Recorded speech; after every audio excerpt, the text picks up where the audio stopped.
Entonces ya estás allí en Primera de Juan, capítulo 3. ¿Sí? Ok, vamos a ver los versos del 1 al 10. Yo le he puesto un título a esta prédica que es Identidad. Identidad. Y ¿sabes algo? El mundo en el que nos encontramos está viviendo una crisis tremenda de identidad. La identidad es todo aquello que define quiénes somos. ¿Estamos en la jugada? La identidad, tienes una INE, puedes sacar tu INE y ahí tiene datos y características muy particulares de ti, como tu CURP, y va ahí inmerso tu registro, el CURP pues es el registro de población, pero también podemos ver ahí tu fecha de nacimiento y algunas características donde naciste, ¿verdad? En tu identidad, en tu tarjeta que tienes ahí como el INE. Y es el conjunto de rasgos que nos distinguen de otros. Y también tiene que ver esa identidad con la cultura, tiene que ver con el sexo, tiene que ver con la familia a la que pertenecemos. Eso va formando nuestra identidad. La religión, lo que creemos. Nuestra identidad tiene que ver también con el lugar en donde nacimos. Dios permitió que naciéramos en este hermoso país. El idioma que hablamos tiene que ver con nuestra identidad. Aún también tiene que ver con nuestra identidad, voy a usar esta palabra, creencias políticas. Hasta nuestras preferencias deportivas nos identifican, ¿no? Y hablando de eso, nada más como ejemplo de cómo hay una crisis de identidad. Yo me acuerdo cuando estaba niño, ya pasó un buen rato, que, por ejemplo, hablando deportivamente, cuando alguien tenía un equipo, decía, ¿no? Especialmente los argentinos, ¿no? Vamos a hablar de fútbol y de un equipo, era una identidad. Pero hoy les preguntas a muchos, les preguntaba a gran cantidad de jóvenes, ¿a qué equipo le vas? No le voy a ninguno. La mayoría contesta eso, no le voy a ninguno. Y algunos más atrevidos dicen, al Barça o al Real Madrid o algo así, pero no tienen una identidad con ningún equipo local, por decepción, por lo que sea, pero nos habla este ejemplo de que hay una crisis general de identidad. La mayoría de estas características se están perdiendo o se están destruyendo. Inclusive la definición de familia, ¿no? Y muchas otras cosas. Esto provoca sin duda alguna una crisis de identidad. Yo creo que en algún momento de nuestras vidas, la mayoría de nosotros llegamos a tener algunas preguntas existenciales, ¿no? Algunas preguntas que tratan de darle sentido a nuestra identidad. Preguntas como ¿quién soy? ¿Para qué estoy aquí? ¿Qué debo hacer con mi vida? ¿Te has preguntado eso? ¿Para dónde voy? ¿Qué debo hacer con mi vida? ¿Para qué vivo? O sea, nada más para trabajar, para hacer dinero. Pues sí, muchos se casan y tienen familia y tienen hijos. O sea, eso es todo. Entonces es mucho más profundo esto, y es una pregunta compleja de responder, ¿no? Y es mucho más profundo que contestar las preguntas básicas de la juventud son: ¿con quién me casaré? ¿O a qué me dedicaré? ¿No? Y como si responder con quién me casaré, aunque son preguntas importantes que hay que darle seriedad, o a qué me dedicaré, ¿no? Eso es algo bien importante. Como que eso le va a dar rumbo, sentido a nuestra vida, pero es mucho, mucho más profundo que eso. Buscar las respuestas correctas en un mundo lleno de opciones, en un mundo lleno de información. Fíjate lo que estoy diciendo, buscar la respuesta o las respuestas correctas es imprescindible, ya que la respuesta o las respuestas van a determinar el rumbo que seguiremos, los pasos que vamos a dar para adelante. Así que, mis queridos hermanos, la identidad es algo muy, muy importante porque le da sentido, le da dirección y escucha esto, le da propósito a nuestra vida. Le da propósito a nuestra vida.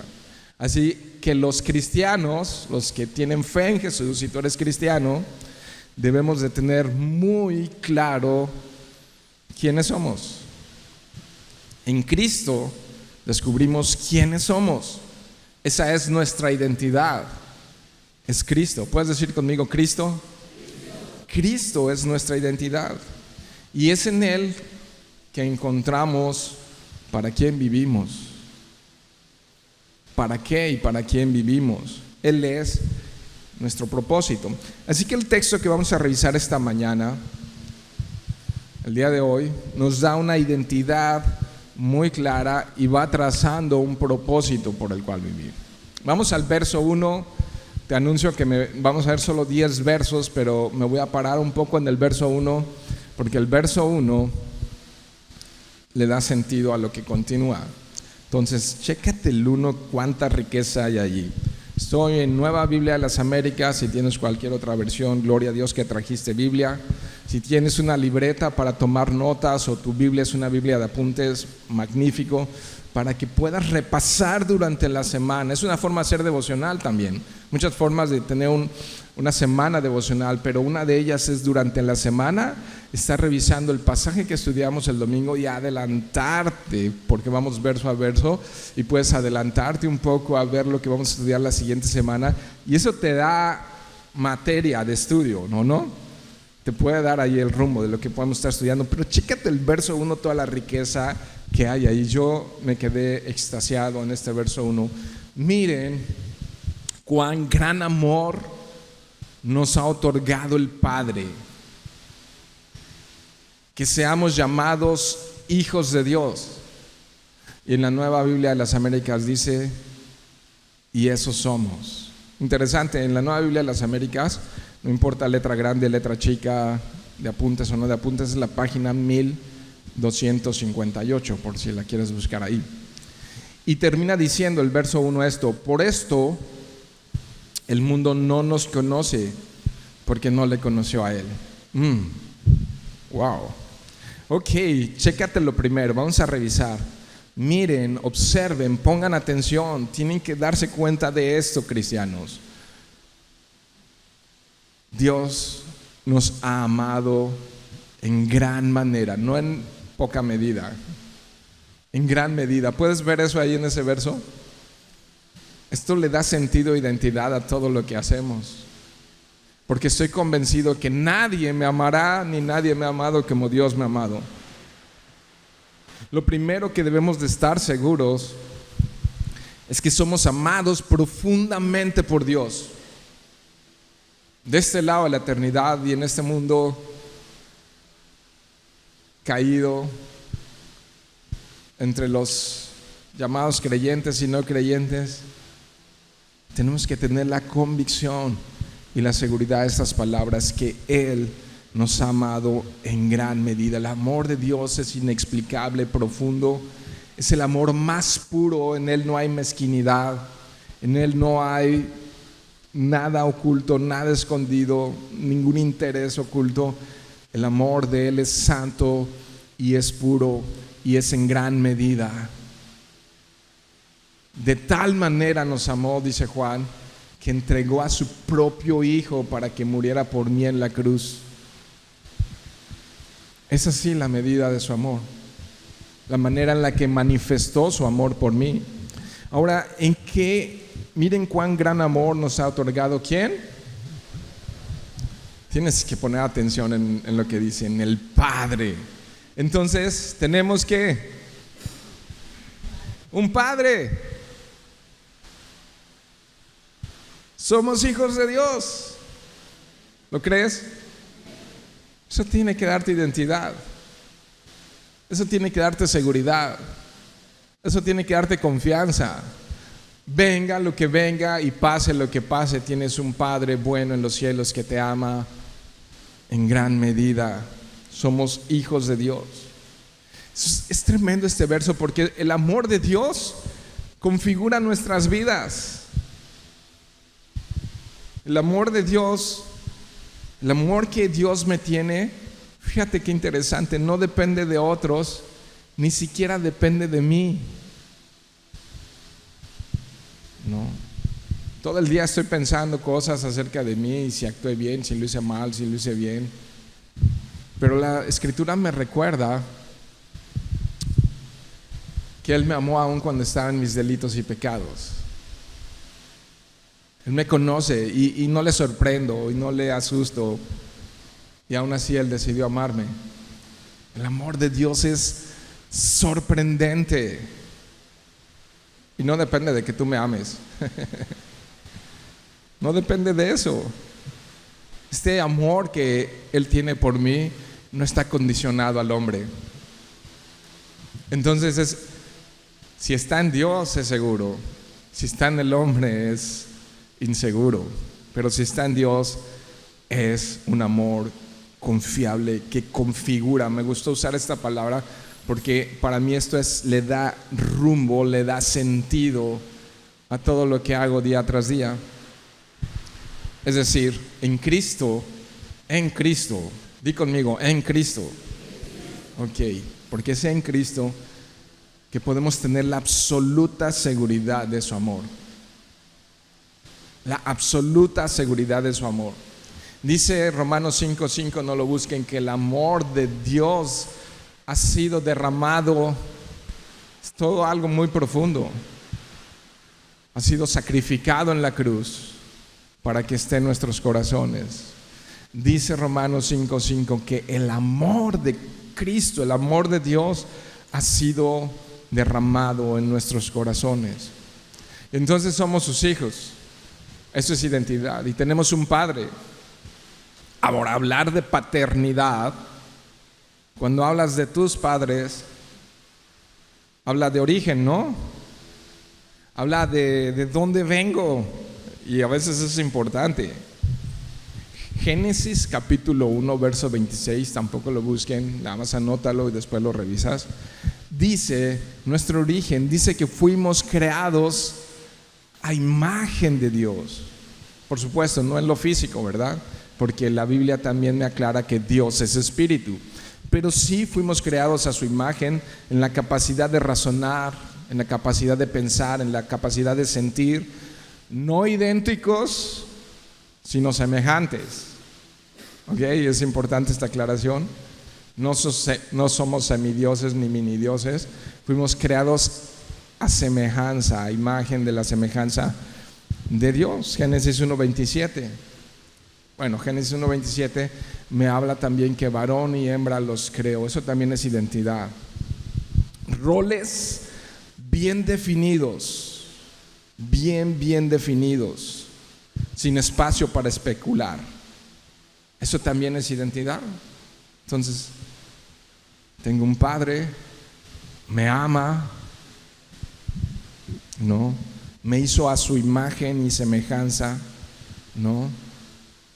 Entonces ha puesto atributos en mí, me ha creado con un sexo y es un rol bien definido. Y sabes, cuando llegamos a Cristo, cuando le conocemos a Él, cuando sucede el milagro de la vida en lo espiritual, porque sin Cristo dice la Escritura que estamos muertos espiritualmente, pero cuando le conocemos a Él, nacemos de nuevo, nuestra identidad es renovada. Vayan a 2 Corintios capítulo 5 verso 16. 2 Corintios 5, 16. ¿Están allá? Poquito, más o menos. ¿Ya lo encontraron? Búsquenlo todos, porque esta es la identidad renovada que nos da Dios. Dice así: de manera que nosotros de ahora en adelante ya no conocemos a nadie según la carne. Aunque hemos conocido a Cristo según la carne, sin embargo ahora ya no le conocemos así. Voltea al de al lado y dile: ya no te conozco como eras antes. No. O sea, es que tú dices: no, yo sí le conocí antes y era terrible. O sea, la mayoría de los que estamos aquí, bueno, de los que lo reconocemos, los demás también, pero los que lo reconocemos, éramos terribles. Éramos indeseables. Hasta Frank. Ay. A ver si lo editas, José. Ay. No lo yo, estaba hablando con Raquel, por eso abusé. Entonces Pablo aquí está diciendo, si conocimos a alguien en el mundo, ¿sí? Si conocemos a alguien en el mundo, ya no le conocemos así. Verso 17, de modo que si alguno está en Cristo, nueva criatura será. Nueva criatura quizás sea algún día. Dice así, nueva criatura es. Las cosas viejas se llamaban, ahora han sido hechas nuevas. Nueva identidad. Y todos tus fracasos y todos tus errores y todo tu pecado del pasado, Cristo lo redimió. Eso es una nueva identidad. Que Dios da vida a los muertos. ¿Sabes qué dice la Escritura en Romanos 4:17? Que Él llama a las cosas que no son como si fueran. O sea, nos llama, y eso es identidad, santos. Nos llama siervos. Wow. Y tú dices, no, yo lo conozco, no es tan santito como parece. Pero esto es una identidad legal. La INE espiritual aplica, te puedes identificar con ella y dice hijo de Dios por fe en Jesucristo. Esa es nuestra INE espiritual y tiene poder. Soy hijo de Dios y Él es mi Padre, dice mi INE espiritual. Soy hijo de Dios y Él es mi Padre. A veces cuando no hemos tenido una relación buena con nuestros padres aquí en la tierra, cuando algunos ni conocieron a sus papás, otros fueron abandonados o maltratados por ellos, podemos crecer con una identidad muy lastimada. Pero se espera que cuando conoces a Cristo, Él suple todas esas necesidades y restaura el corazón de tal manera que tu nueva identidad te da un corazón sano. A ver, di conmigo, corazón sano. Hoy viene como así, haciendo repetir mucho, ¿no? Es que con el calorcito y esto, de repente digo, y se me van a dormir, ¿no? Y entonces así, y si alguien se desveló, pues darle un codazo celestial y dile, te reprendo en el nombre de Jesús. Ok. Entonces, eso dice la Escritura acerca de nosotros. Y podemos confiar en esto. En este mundo podemos confiar en eso, que tenemos un Padre y que entonces ese Padre tiene cuidado de mí. Y sabes, más o menos 40 años de que Dios se reveló a mi vida y he pasado muchas cosas buenas y he pasado muchas cosas no deseables y cosas dolorosas y de todos los colores, de salud, de economía, de familia, de iglesia, de lo que quieras. No tan extremo, no lo piensen acá como que, uy, pobre pastor. La verdad es que hay casos mucho más difíciles y sorprendentes. Pero en estos años, lo único que puedo decir, el amor del Padre me ha sostenido y me ha protegido y ha sido bueno y ha sido fiel. Ha sido fiel. He probado el amor del Padre. He comprobado el amor del Padre y el amor del Padre me ha sostenido. Eso me ha sostenido y me sostiene. Mira lo que dice Juan capítulo 10 versos 27 en adelante. Mira esto, esta identidad. Mis ovejas oyen mi voz y yo las conozco y me siguen. Verso 28, yo les doy vida eterna y jamás perecerán y nadie las arrebatará de mi mano. Mira el 29, mi Padre que me las dio es mayor que todos y nadie las puede arrebatar de la mano de mi Padre. Esto es identidad. Y ahorita puede ser que estés viviendo una bonanza, el viento esté bueno, fresco y esté soplando a favor, pero pueden llegar días de adversidad, pueden llegar días de dificultad, eso es casi seguro. Pero recuerda esto, si tienes tu fe puesta en Jesucristo, tú eres una oveja de Él Y nada ni nadie, no hay nada que te pueda sacar de la mano de Él. Estás aquí y nadie te puede sacar de ahí. No hay nadie que pueda abrir los dedos del Padre y arrebatarte de ese lugar. Nada, no existe, no hay nada que pueda hacerlo. Somos sus ovejas. Por esto el mundo no nos conoce, porque no le conoció a Él. Y si a Él lo crucificaron, y si a Él lo escupieron, y si a Él le clavaron una corona de espinas, y si a Él aún lo golpearon con un palo cuando tenía los ojos vendados y le dijeron: si eres el Hijo de Dios, adivina quién fue el que te dio ese golpe. Y lo azotaron cruelmente, 49 latigazos hasta arrancarle la carne, y luego le pusieron encima un manto en burla de rey de color púrpura. Y cuando se secó la carne y se lo quitaron, se lo repartieron entre ellos, pero se llevaron pedazos de su piel allí. Y luego lo clavaron en esa cruz. Y siguiendo clavado en esa cruz, seguían pasando por enfrente de Él y burlándose y ofendiéndole. A nosotros no nos ha pasado eso, ¿verdad? Hasta el día de hoy. Y si el mundo no nos reconoce, no reconoce nuestra INE espiritual, no reconocieron la de Él, ¿cómo van a reconocer la nuestra? No. Esta identidad no es aceptada en todas partes, muchos la rechazan. Ahora, ¿cuál es nuestro propósito por el cual fuimos creados a imagen y semejanza de Él? Efesios 1:12 le pone mucha claridad a esto y dice que fuimos creados para alabanza de su nombre. Amén. Eso es propósito. Si tú llegaste aquí así como, ya no sé qué hacer, fuiste creado para alabarle. Fuera de ese propósito no vas a encontrar plenitud.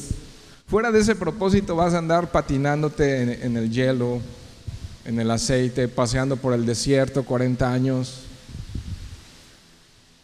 Si estás buscando en otro lado, tu sed nunca va a ser saciada. Escucha esto. Si buscas saciar tu sed en otro lado que no sea Cristo, nunca va a ser saciada tu sed. Tu hambre y sed nunca va a ser saciada. Solo Él, el hambre y sed que tenemos es del tamaño de Él. Solo Él puede llenar esa hambre y esa sed.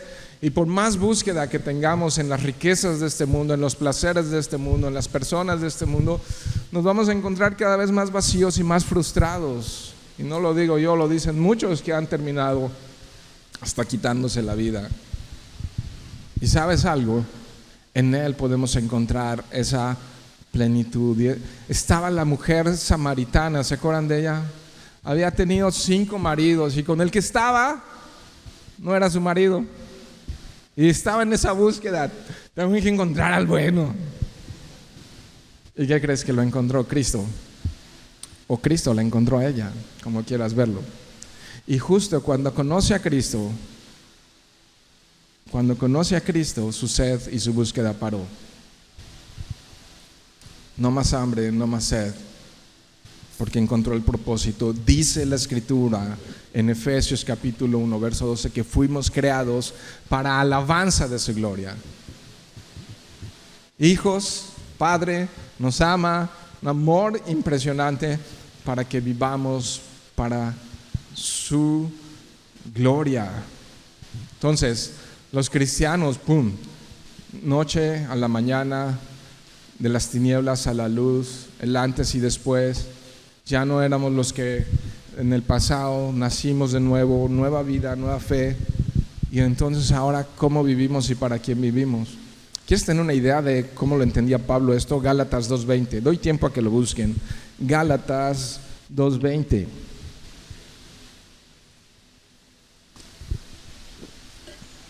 Mira esto.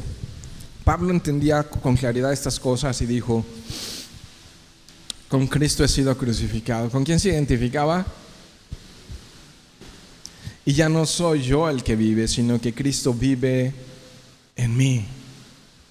Y la vida que ahora vivo en la carne, si pellizcas al de junto, quiere decir que todavía está en la carne. Si grita o si te responde o si te dice algo, es que todavía está en la carne. Y la vida física que aún continuamos teniendo, ¿qué dice Pablo? la vivo por la fe en el Hijo de Dios, el cual me amó y se entregó a sí mismo por mí. ¿Puedes ver toda la idea junta allí? El cual me amó y se entregó a sí mismo por mí. Cuando estas verdades penetran a la mente, al alma, al corazón, al espíritu, dan vida y cambian el sentido y el propósito. No te deja igual. No te deja igual. Y entonces Pablo dice que ahora vivo por Cristo y para Cristo. Eso es sentido, eso es propósito, tiene clara su identidad y dice ahora vivo, Cristo vive en mí, yo vivo para Él. Entonces la pregunta implícita es: ¿para quién o para qué vives? ¿Para qué o para quién vives? Y sí, sufrimos, reímos, lloramos, nos alegramos, comemos, nos enfermamos, caemos, nos levantamos, pasamos por accidentes, pero todo en Cristo, por Cristo y para Cristo. Él le da sentido a todo. Él le da sentido a todo. Ahora, no todos somos hijos de Dios. ¿Cómo? Es que sí, hay algunos que dicen todos somos hijos de Dios. Eso es fake. Eso es un error. Todos somos creación de Dios, pero no todos somos hijos de Dios. Como lo sé, Juan capítulo 1, capítulo importantísimo de la Biblia para comprender la obra, deidad, encarnación de Dios, como el Creador se hizo carne. Y dice el verso 14, y ese Creador vino y habitó entre nosotros, lo vieron, lo palparon, a Dios hecho carne. Pero dice el verso 12, pero a todos los que les dio el derecho, dice la Reina Valera, la potestad, la facultad, el poder de llegar a ser, o sea, no eran, sino a los que lo recibieron, a los que creen en Él, les dio la facultad de llegar a ser hijos de Dios. Esto es decir, a los que creen en su nombre. ¿Te fijas? ¿Cuántos dicen amén? Los que creen en su nombre son hijos de Dios. ¿Qué dice el verso 13?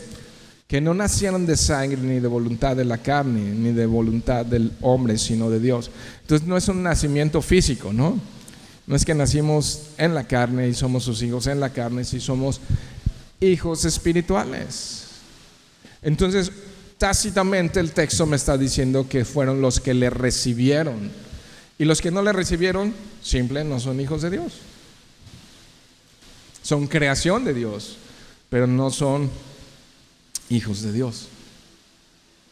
Ahora, ¿cuántos saben que los privilegios también tienen responsabilidades? No, dicen hoy que los derechos también nos llevan a tener responsabilidades, porque esta generación pelea mucho por sus derechos, pero poco trabaja en sus responsabilidades, ¿o no? ¿O nomás es mi idea? Ok, pocos dijeron que sí, los que son más de mi edad. Los demás así como que, ¿qué traes, pastor? Nos vemos cuando bajes. Ok. Esto es un gran privilegio, ser identificados como hijos de Dios, pero implica relación y bendición, implica responsabilidad. Mateo capítulo 7, verso 11. Vamos a ver un poco esto. Pues si ustedes, dice el 11, Mateo 7, 11, siendo malos, fíjate esto, saben dar buenas dádivas a sus hijos, cuánto más su Padre que está en los cielos dará cosas buenas a los que se lo pidan. ¿No? O sea, ser hijos de Dios implica bendición, ¿o no? ¿Sí? Porque a veces oran como que lo dudan. No sé, Señor, pero, o sea, si somos hijos de Dios, y eso dice, yo creo lo que dice la Escritura y no la tuerzo simplemente eso dice. Si ustedes, siendo malos padres, suelen dar buenas cosas a sus hijos, cuánto más su Padre Celestial les dará buenas cosas. Ahora, entonces, si eso es así, si tengo bendición, también implica que tengo una gran familia, que tengo una ciudadanía espiritual. Dice Efesios 2:19: así pues, ustedes ya no son extraños ni extranjeros. Eso es para los yucatecos que ya no nos quieren aquí, ¿eh? Ahora sí me van a correr de aquí hoy. Dice la Biblia que ya no soy extraño ni extranjero. ¿Ok? Amén. Sino que somos conciudadanos de los santos y familia de Dios. Los de aquí de Yucatán me ven así como: órale, pastor, me caías bien. Ok, eso dice, yo lo creo.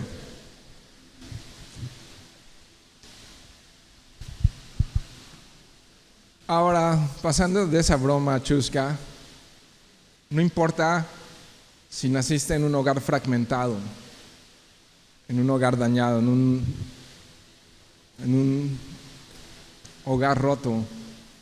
Yo nací y crecí en un hogar así, pero ¿sabes? Hoy sé que soy adoptado por Cristo.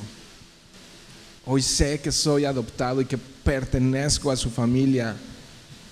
Entonces, nunca jamás voy a ser visto como un hijo ilegítimo. Les voy a contar algo, muy paréntesis, nada más para ver si los hago llorar un poco. Casi todas las conversaciones que tenía con mi papá, y que me aseguré que era mi papá biológico, me decían: no eres mi hijo legítimo. Y eso en algún momento pega y te daña y te hace ruido. Me lo decía una y otra vez. Hoy puedo decir que estoy sano completamente del corazón porque tengo un Padre en los cielos y nada lo supera, ¿no? Soy su hijo legítimo. Ahora, en el Salmo 27:10, no lo busquen, pero cobra mucho sentido eso. Dice: porque aunque mi padre y mi madre me hayan abandonado, el Señor que me adopta, el Señor me hace suyo, ¿no?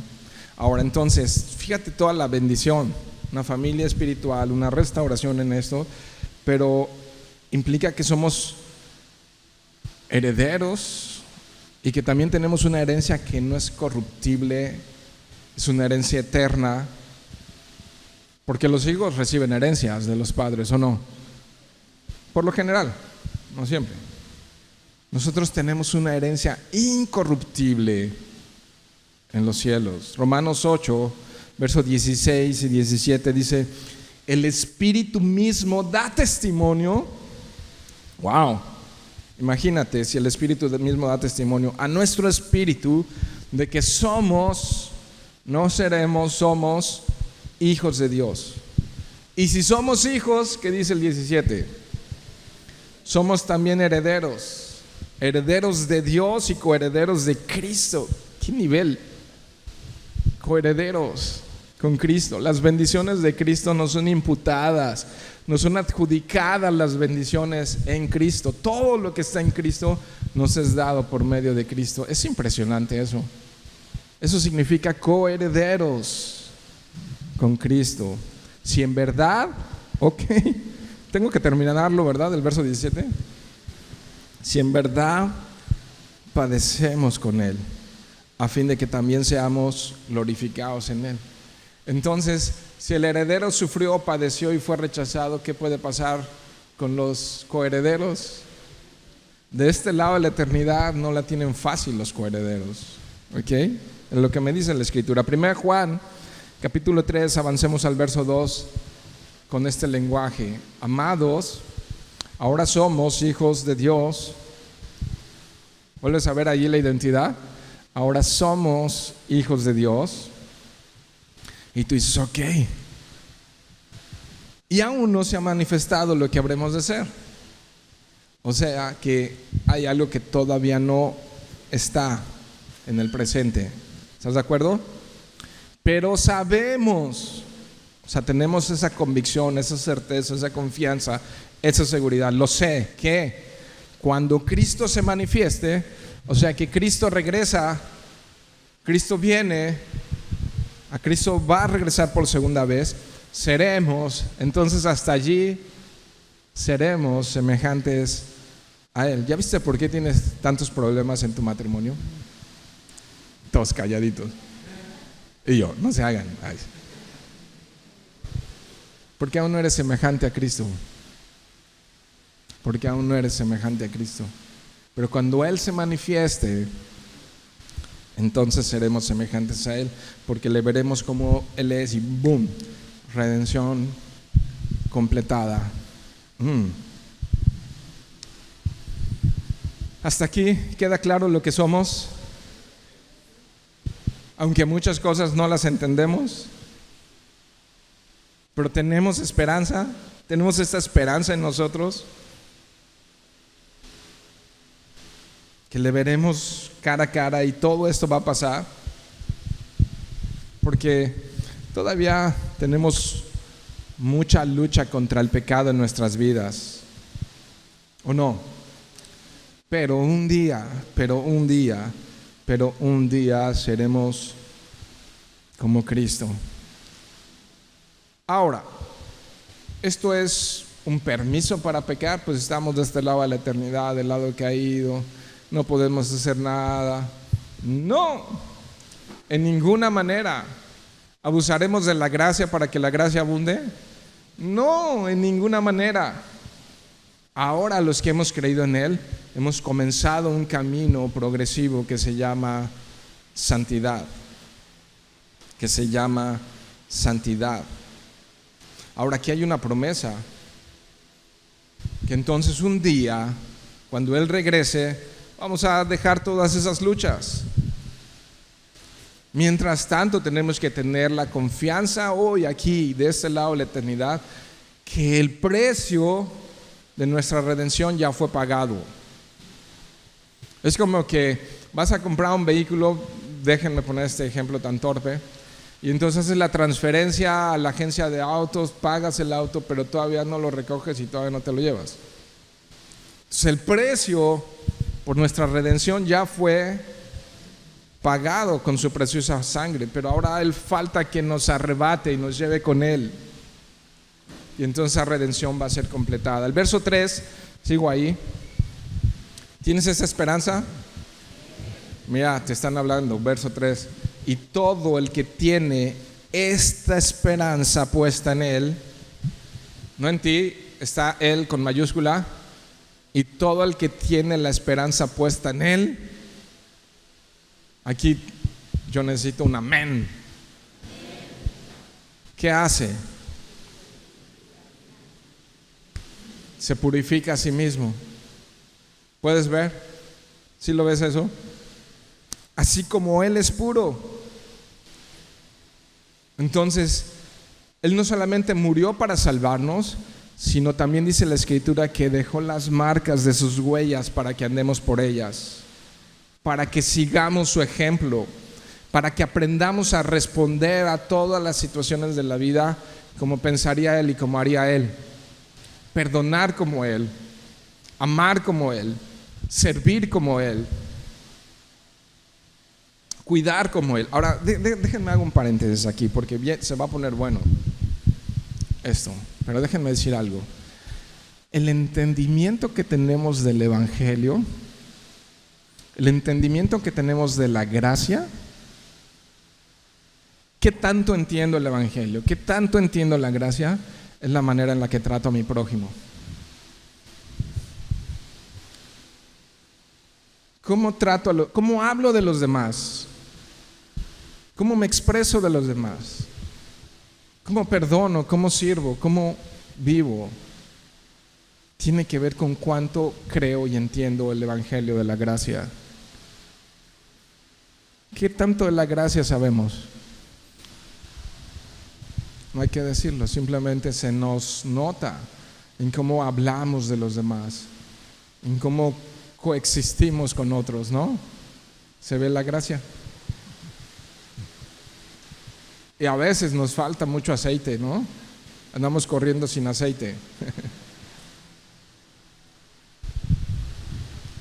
Tener esa anticipación y esa esperanza en nuestros corazones produce santidad. Produce santidad. El creer en el maravilloso regreso de Jesús debe producir un efecto purificador en nuestras vidas. Y si hoy viniera, ¿cómo nos hallaría?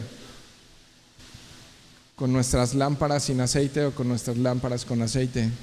Si hoy viniera, porque sí, es precioso hablar de Maranata y decir Cristo viene y tenemos esta esperanza y amén, y amén, y amén. Ok, está bien, a mí me encanta decir amén. No lo digo tan público, lo digo más en privado. Pero eso debe tener un efecto purificador en mi vida. Si no, mis amenes solamente son un disfraz religioso. Y me gusta que la gente piense que soy bien espiritual, que la gente crea que ando entre nubes. Pero como dicen los jóvenes, y déjenme abusar un poco del lenguaje, la neta del planeta es que se nota que tanto conocemos de la gracia, que tanto el evangelio, o sea, fui perdonado siendo un terrible mal negocio para Dios. ¿Qué tenía yo de bueno? ¿Qué le podía yo ofrecer? ¿En qué le convenía yo a Dios? Y Él derramó su amor por mí y me amó de esta manera. Y en respuesta a eso, ¿cómo debería de vivir? Agradecido, agradecido, agradecido, obediente, obediente, obediente. Y en mi relación con los demás, ¿cómo los trataría yo? Con paciencia, con amor, ¿no? ¿Cómo te trata Él? ¿Cómo te gusta que te trate Él? ¿No? ¿Crees esto? Pues los verdaderos hijos de Dios abandonan toda práctica de pecado. Esto no significa, dije práctica de pecado, ¿verdad? Esto no significa que dejan de luchar contra el pecado. El pecado está allí presente. Pero sí significa que si somos hijos de Dios, tenemos responsabilidades como hijos amados. Esa nueva identidad debe producir cambios en nuestra vida sí o sí. Y aquí sí quiero que me acompañen todos a Efesios capítulo 4. Todos. Si traes Biblia digital, pues de todas maneras, gracias, qué bueno. Nadie se rió, ok. Si traes Biblia en papel, entonces la mayoría trae digital. Ok, está bien. Pero si traes Biblia en papel, doy más tiempo para que lo encuentres. Efesios capítulo 4. O sea, me oí muy obsoleto cuando dije eso de la Biblia digital. Bueno, yo amo más la Biblia de papel, pero es preferencia nada más. ¿Estás ahí? Voy al verso 17, espero no pongas mucha atención. Esto digo, pues, y afirmo juntamente con el Señor, que ustedes ya no andan así como andan también los gentiles, en la vanidad de su mente. Está hablando de los hijos de Dios, ¿ok? Ellos tienen entenebrecido su entendimiento, los que no son hijos. Están excluidos de la vida de Dios por causa de la ignorancia que hay en ellos. ¿Por qué? Por la dureza de su corazón. Habiendo llegado a ser insensibles, se entregaron a la sensualidad para cometer con avidez toda clase de impurezas. Pero ustedes, cristianos, paréntesis, énfasis, no han aprendido a Cristo de esta manera. Si en verdad lo oyeron y han sido enseñados en Él, conforme a la verdad que hay en Jesús, que en cuanto a la anterior manera de vivir, ustedes se despojen del viejo hombre que se corrompe según los deseos engañosos. Y el 23 dice, y que sean renovados en el espíritu de su mente. Necesitamos estar renovando la información incorrecta que está aquí. Necesitamos actualizar el sistema. ¿Ok? Necesitamos Biblia.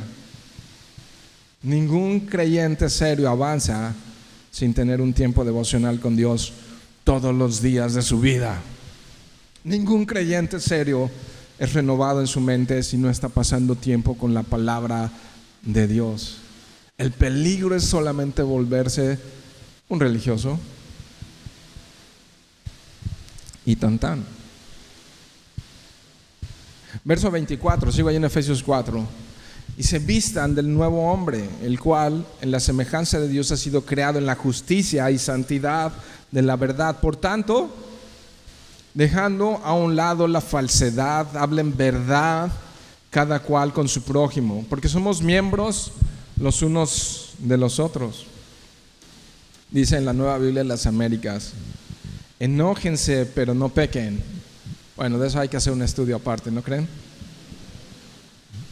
No se ponga el sol sobre su enojo, ni den oportunidad al diablo. 0 oportunidades al diablo. Di conmigo: 0 oportunidades al diablo.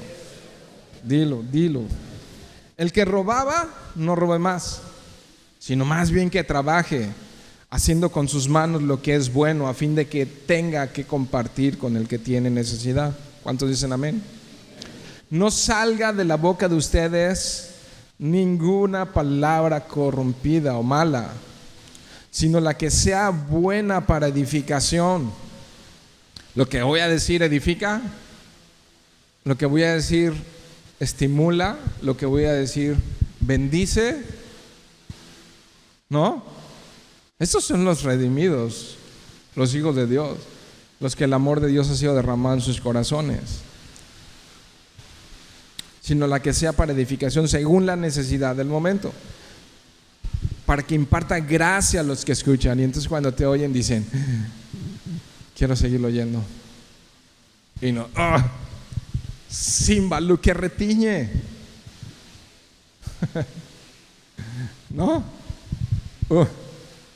cuchillito de palo, decían los de antes. Verso 30 me puede mucho. Y no entristezcan al Espíritu Santo de Dios, por el cual fueron sellados para el día de la redención. Híjole, yo creo que un creyente no quiere entristecer al Espíritu de Dios, pero si lo entristecemos, abogado tenemos para con el Padre, a Jesucristo el justo, y hay que correr a sus pies a pedir perdón. Y su tristeza se convierte en alegría. Qué bueno que se humilló y que pidió perdón. Al Padre le agrada cuando vamos. Por eso Jesús, cuando enseñó el Padre Nuestro, dice: perdona nuestras ofensas como nosotros también perdonamos. Corremos a sus pies y le pedimos perdón, porque no quieres vivir con el espíritu entristecido en tu vida, ¿o sí? Y de repente hasta te endureces y empiezas a perder la fe y dices: ya no creo en esto y ya no creo en aquello, y mira que, y empiezas a... Pero el problema no estaba afuera, estaba adentro. Pecados no arrepentidos, no confesados, endurecen y dejan ciego eventualmente. Endurecen y te dejan en la lona, ¿no? Verso 31 y 32: se ha quitado de ustedes, léanlo conmigo, véanlo ahí. Se ha quitado de ustedes toda amargura, enojo, ira, gritos, insultos, así como toda malicia. Me encanta el así como toda malicia, porque ahí puedes seguir con la lista, ¿no? Ok. Y si erradicas eso, entonces ¿qué? Verso 32: sean más bien amables con otros, misericordiosos, perdónense unos a otros, así como también Dios los perdonó en Cristo. Esa es la familia de Cristo. Todo esto, ¿dónde se practica? ¿Allá afuera? Parte, pero es aquí, entre nosotros. Entre nosotros. Bueno, aquí en Calvary Norte casi no hay personas difíciles. Más que William. No es cierto, William. Es que él se rió fuerte y entonces dije: tú también. Entonces, es una bendición que hayan personas difíciles entre nosotros, porque es donde puede crecer tu fe. a la estatura del varón perfecto. ¿Dónde podemos practicar esto si no es entre nosotros? ¿Dónde? ¿Dónde más? ¿Dónde más si no es aquí entre nosotros? ¿No? Esta nueva identidad es una vida nueva en todos los aspectos. Entonces lo que practicamos y cómo vivimos tiene que ser un camino ascendente hacia la santidad. Avanzar cada día para ser más como Cristo. Aunque en un sentido pecamos, no practicamos el pecado de manera habitual. Vamos a seguir allá. Y aquí vamos metiendo el acelerador a fondo. Verso 4. Todo el que practica el pecado, aquí la palabra clave es practica. Ok, en un momento lo voy a tratar de definir. Pero todo aquel que practica el pecado, practica también la infracción de la ley. Obvio, ¿no? Pecado es infracción de la ley. Pues el pecado es infracción de la ley. Ahí está. Entonces, si ignoramos la ley de Dios, ¿a quién estamos ignorando? ¿A su autor? Y Jesús dijo palabras bien fuertes. Dijo: el que quite esto, yo lo voy a negar. Aguas con la ley de Dios, ¿no? Despreciar su ley es despreciar a quien la hizo.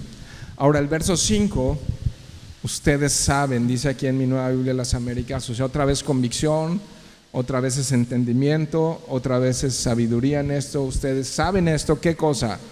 Que Cristo se manifestó a fin de quitar los pecados y en Él no hay pecado. Entonces dice que Cristo se manifestó para quitar los pecados. Jesús quita nuestro pecado en un sentido de castigo. ¿Ok? Castigo por nuestro pecado. Y eso que quita el pecado, el castigo en nosotros, es inmediatamente después de que creemos en Él. Es por fe. Ahora, ¿nosotros podemos quitar el pecado? No, no podemos.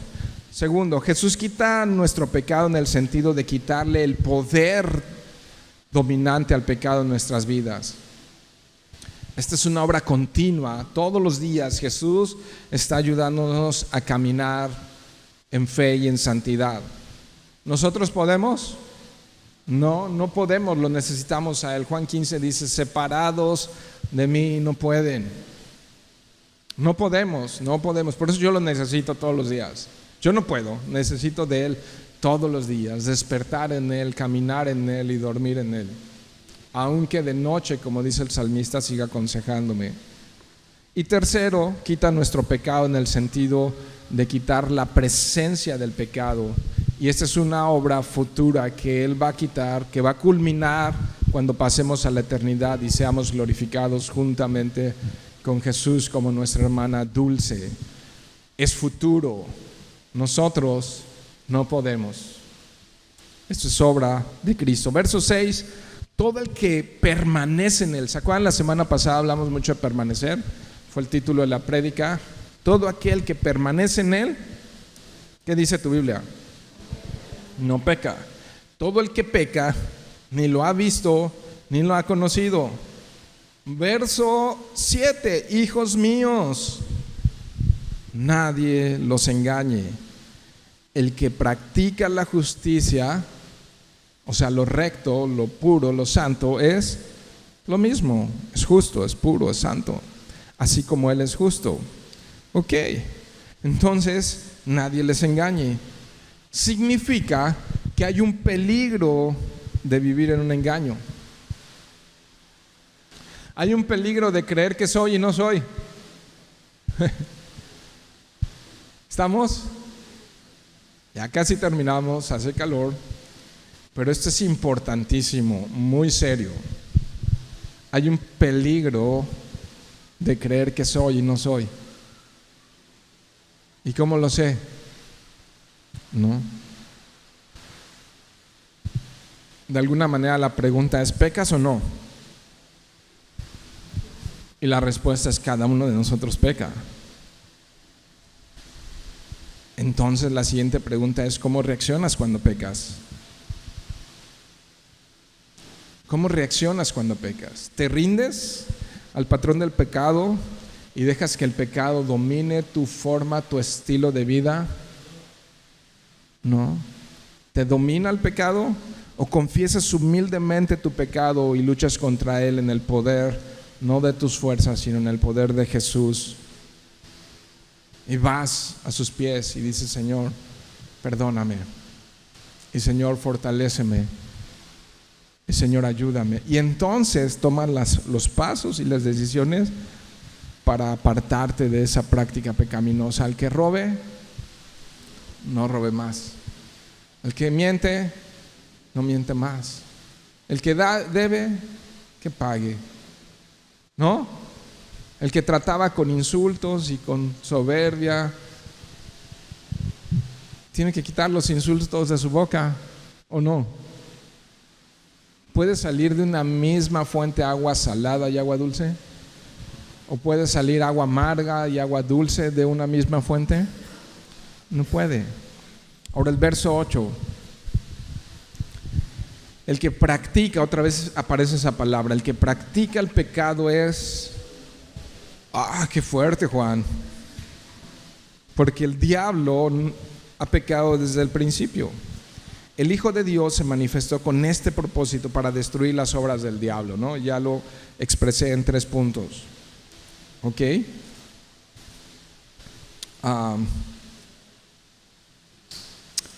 Juan capítulo 8, verso 44, no vayan allá. Pero Jesús, hablando con la clase religiosa de su temporada, les dijo: ustedes son de su padre el diablo. Wow. Todas las películas de Hollywood nos presentan a un Jesús bonachón, buena onda, así casi un hippie, ¿no? Como que a veces tenemos esa idea muy clavada, pero fíjate qué fuerte, les está hablando y les dice: ustedes son de su padre el diablo. Qué fuerte. Y quieren hacer los deseos de su padre. Él fue asesino desde el principio y no se ha mantenido en la verdad, porque no hay verdad en él. Cuando habla mentira, habla de su propia naturaleza, porque es mentiroso y el padre de mentira. Jesús dice: son del diablo. Verso 9, sigo ahí en 1 Juan 9 y 10 para terminar. Dice: ninguno que es nacido de Dios, es categórico esto, es contundente, ninguno que es nacido de Dios practica el pecado. Otra vez la palabra practica, porque la simiente de Dios permanece en él. Y esa parte de simiente es justamente de donde viene semilla, de donde viene semen, de donde viene eso que da vida y produce vida. ¿Ok? Entonces esa naturaleza de Dios permanece en él, no puede pecar porque es nacido de Dios. Verso 10: en esto se reconocen los hijos de Dios y los hijos del diablo.